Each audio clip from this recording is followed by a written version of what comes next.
the current position adopted by France and to a lesser extent the rest of Europe, so to speak, is that there's only one guilty party in this.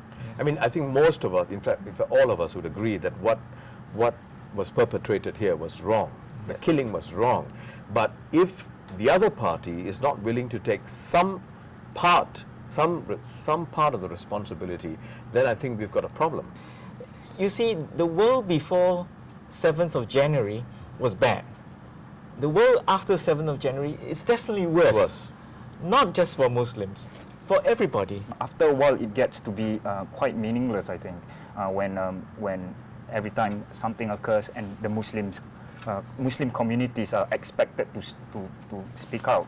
I'm not saying that this is not useful. I think it's very useful. But 14 years after 9/11, every country draws its own boundaries on what is the extent of freedom of speech. France has its limitations. For example, to deny the Holocaust is a crime in France. The European Union has laws on what can and cannot be said. Different countries draw them differently. And I think we all agree across the world on one thing. Most sensible people will agree that the attacks were completely unacceptable. I mean, basically, two wrongs don't make a right. You know, though there is no moral equivalency between the two. Sure. Yeah. One could argue that it's disproportionate, that the response could be disproportionate. There are many arguments, but at the end of the day, shouldn't France or shouldn't Charlie Hebdo, for example, take some responsibility for what has happened? That movement has garnered more steam, and it was very interesting. They even had a march, right? Yes, 18,000 people. Yeah. Yes, and even attracting Europeans from other countries. And the dominant motive there is that of a kind of fear of something called Islamization.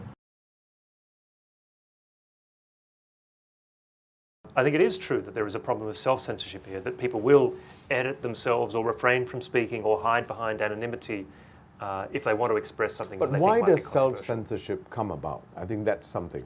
Is it not linked to fear of reprisal? I mean, it's linked. So where there's a history of libel suits, right, where there's a history of the use of the law against the individual, after some time people say, what the heck? I don't want to go into that space. I don't want to make that comment. Those laws are there to catch these people who may have ill intent in perhaps attacking with other religions or other races or other individuals who don't conform to their version of what is right. Can I ask you a question now? Yeah. Do you think the laws today are designed that way, to catch the people at the fringes? I think we actually need to question the laws that are in place, constantly question and evaluate if they're still relevant. And you're a sophisticated, urbane guy, Viswa, and having that kind of conversation isn't a problem. But to me, the interesting question is, are you ready for the crazy conversation? But I want us to be a place where people can have these conversations openly and get to be more mature about it. Then there has to be an evolution. When you frame it as, are we ready? And if we're not ready, let's not have it. You're never going to get there. But my own growth, understanding people of different faiths, especially my Muslim friends, was in conversation with them to get them to know them a lot better.